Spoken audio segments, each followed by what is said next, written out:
welcome to the Science of Self podcast, brought to you by Peter Hollins and Newton Media Group. Today is Friday, the 4th of February, 2022.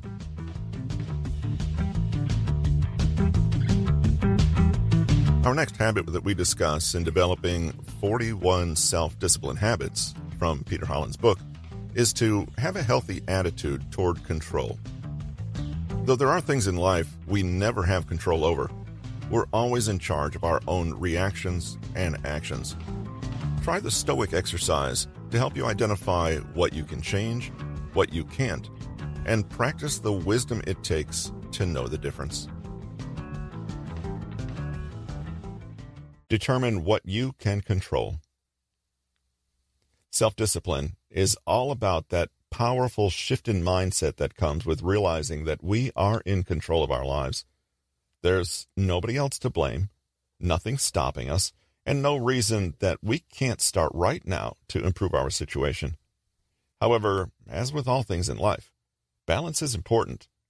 There is so much you can control, but you can't control everything. Wanting to control things that you actually cannot and should not control is not self-discipline, but an exercise in futility. More than that, it's a recipe for anxiety and stress. Too much agency, self-restraint, and discipline can start to look like rigid perfectionism. Control freaks are not disciplined or organized. They're simply anxious. When you find yourself worrying, take a minute to examine the things you actually have control over. Zoom out and be realistic about your true scope of action, your responsibility, and your role in the way that events unfold. Self-discipline will take you far, but there are times in life where what happens is simply not up to you. But even then you have options. You can be aware, you can choose, and you can act. You can't prevent a storm from coming, but you can prepare for it. You can't control how someone else behaves, but you can control how you react to that. The key to managing anxiety and worry is to focus on what you can control and worry about those things only. You'll find yourself less distracted, less worried, and better able to focus on what actually matters. Recognize that sometimes all you can control is your effort and your attitude, but that's a lot.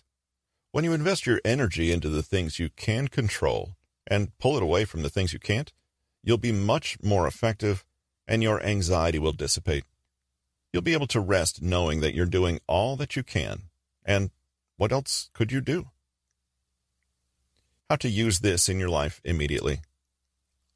The old saying goes, God, grant me the serenity to accept the things I cannot change, the courage to change the things I cannot accept, and the wisdom to know the difference.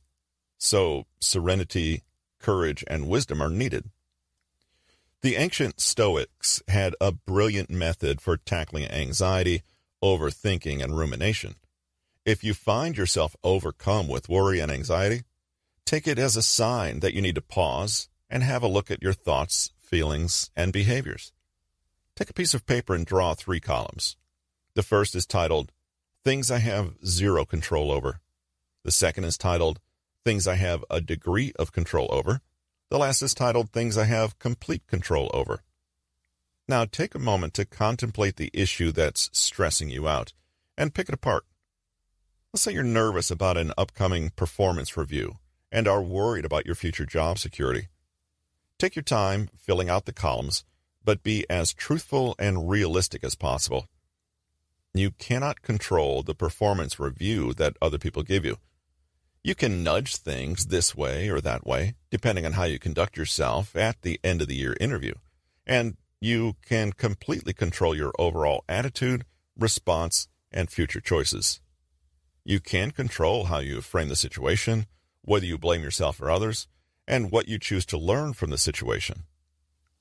After you've spent some time dissecting the situation, you may need to move things a few times. After closer consideration, it's time to act.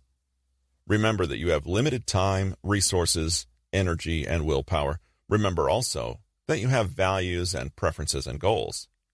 Now, with that in mind, How are you going to conduct yourself? Tear off the first column and throw it away. There's no use spending a second more time on that. Why would you, when you know it will have zero impact? Next, look at the final column. This is where you can do the most.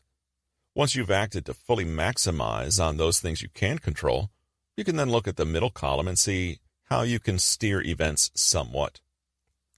Commit to concrete action. When you're done, put the paper away and tell yourself, I can relax now. I've done everything I can. The rest is not my business. We'd like you to help us keep this podcast sponsor-free. Please take a moment in your podcast provider to subscribe to the podcast, leave a rating and a review, and share an episode or the podcast itself with a friend.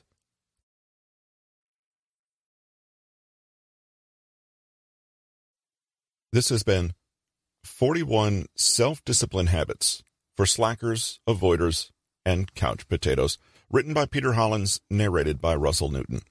Copyright 2021 by Peter Hollins. Production copyright by Peter Hollins.